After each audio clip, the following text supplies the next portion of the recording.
Welcome to Hood Champion Boxing and Sports. In boxing, you find a way to win or you find a way to lose. Hey, listen. First of all, I want to say good evening. It's late and I'm dropping this video. Second thing I want to say is Terence Crawford almost found out. They got that funny video that's been surfacing on the internet for a while. Where the guy's talking about if you F around, then you will find out.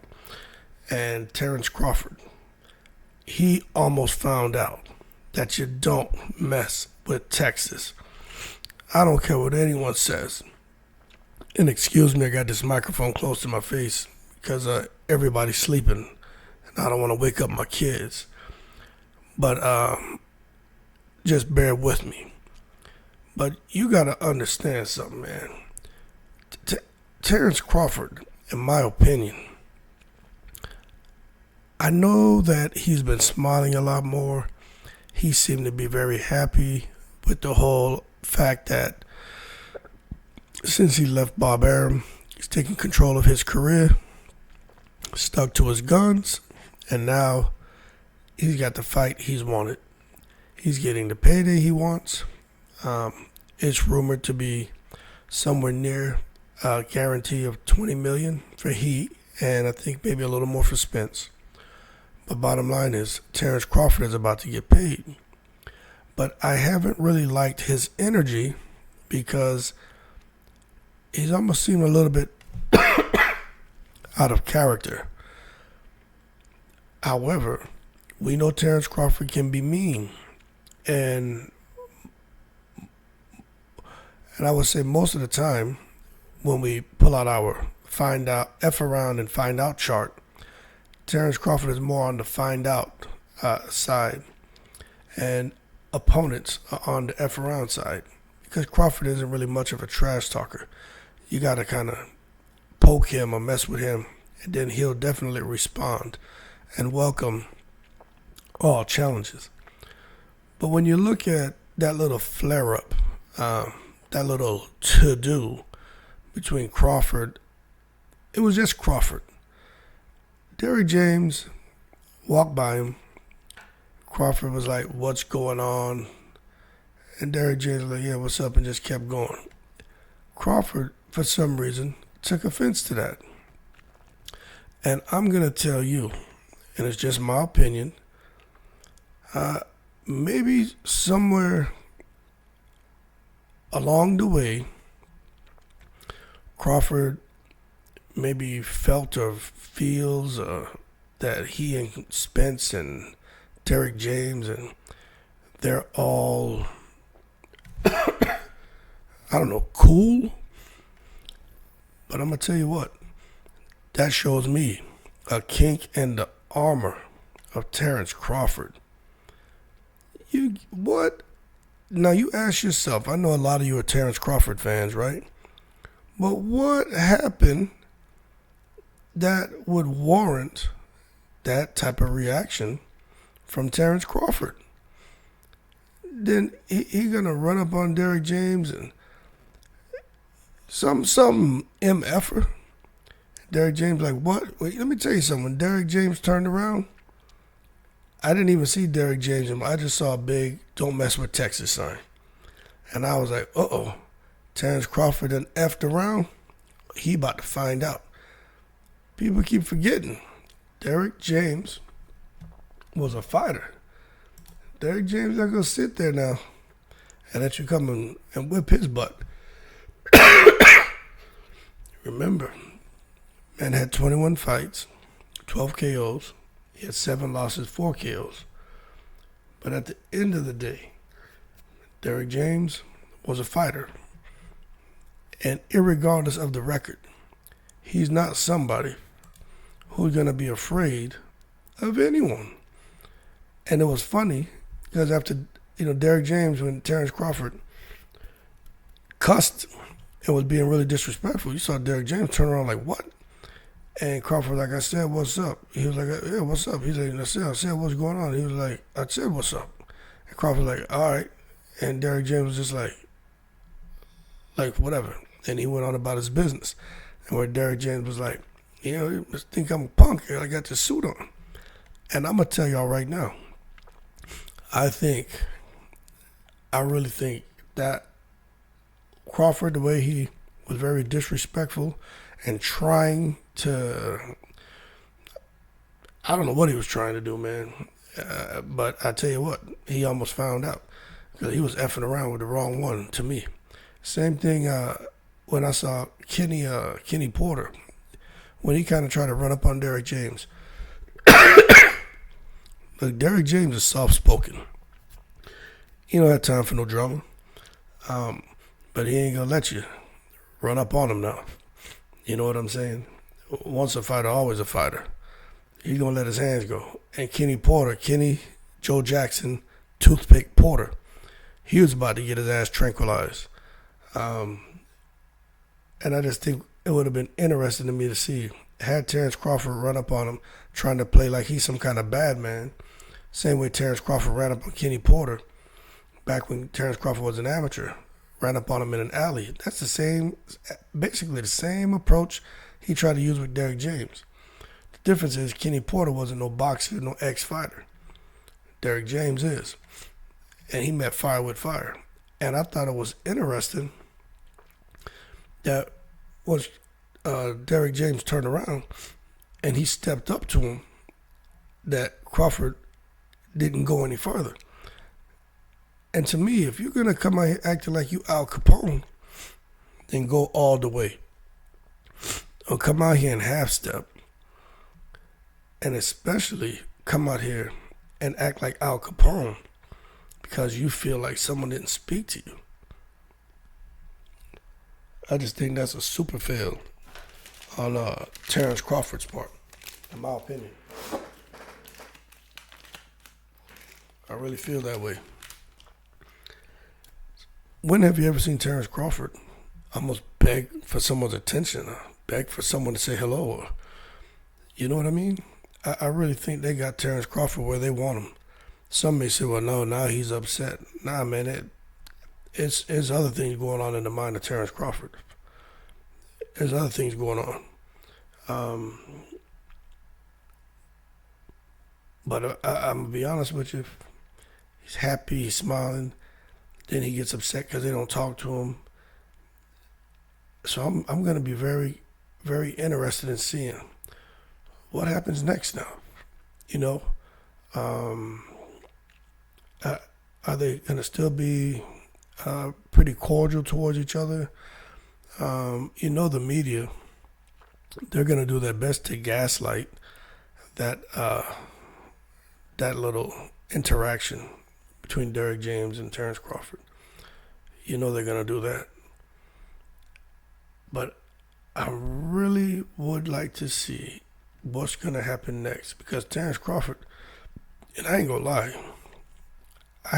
I still have that in me, where if I don't like you, I can't just walk by you and not look at you. Like, I still have a bad habit, man. Look, I'm 48 and I'll lock eyes with you. And I'm not saying that's a positive thing. What I'm saying is, if I have a real issue with you, I mean, you'll know it. And that's something that I pray about and I work on, because, you know, I'm too old to be reacting like that. And to me, Terence Crawford's too old to be acting like that and has too much money to be out here trying to act like Al Capone. And like, for example, like, we're at the YMCA, and my son and a bunch of guys up at the YMCA, they're running basketball full court yesterday.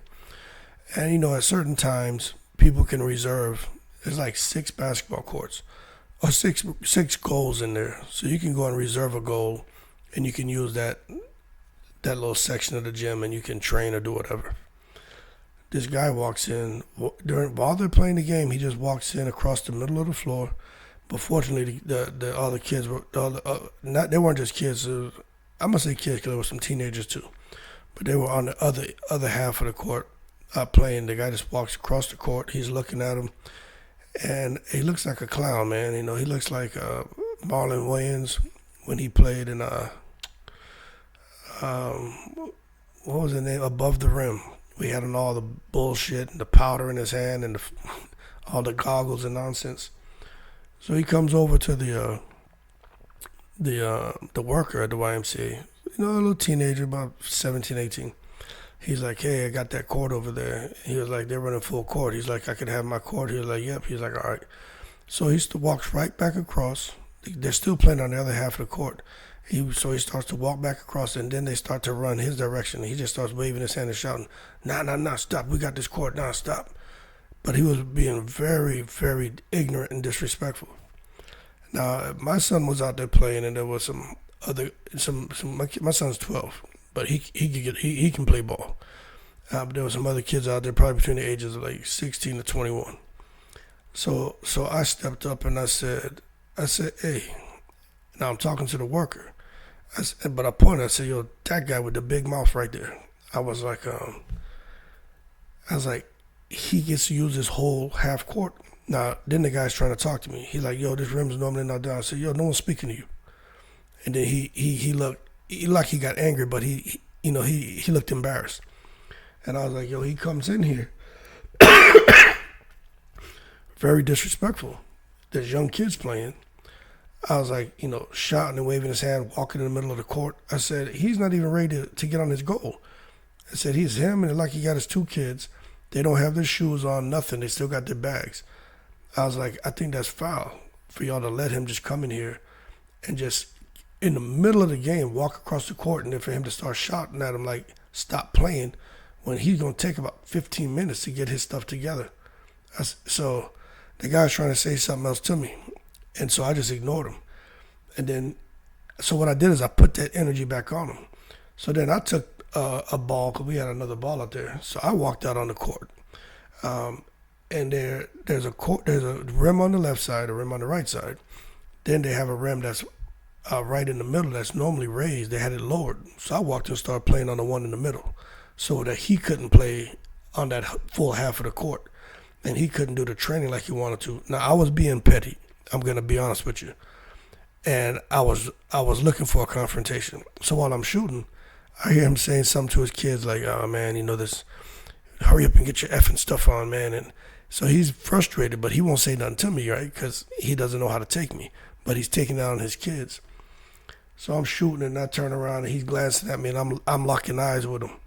And the whole time I know I'm wrong, but that's something I got to work on. But I didn't like his energy. You know what I'm saying?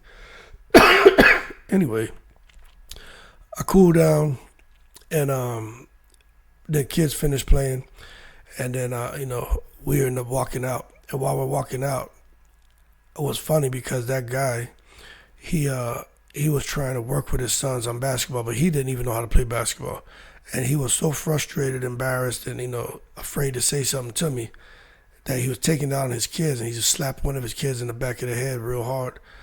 And that's where I felt like, damn, I shouldn't have done that, because I put but he deserved to have that energy put back on him, but I didn't know he would take it out on his kids, because he couldn't take it out on me. But long story short, that guy effed around, and he found out. He didn't get the business like what I wanted to give him, but he found out that, hey, not everybody's going to tolerate your BS. And with Bud Crawford, to me, that Al Capone type attitude, to me, he found around. He effed around, and he almost found out. And I think he did find out from Derrick James, like, no one's afraid of you. And that negative energy is just not healthy. But that being said, I don't think I'm Al Capone at all. Derrick James doesn't think he's Al Capone at all. But when you got somebody like Terence Crawford kind of energy in that particular instance with Derrick James, who wants to F around and be loud and bad, you got to meet fire with fire and let them know, okay, well, you're going to find out today. Win, lose, or draw, you're gonna find out that I ain't no punk. And with me, the way I responded to that idiot yesterday was to let him know, let him find out that you're not going to treat these kids like that, and you're not going to come in here and be toxic, because there's some people in here who's willing to take this a step further than you. But that being said, let's see if Terence Crawford and Earl Spence can take this energy now and take it a step further in the next press conference or on Twitter or the next face-off. And let's see if one of them want to start effing around, and let's see who is going to find out. Because I'm going to tell you right now, I don't know who's going to win that fight between Terence Crawford and Errol Spence.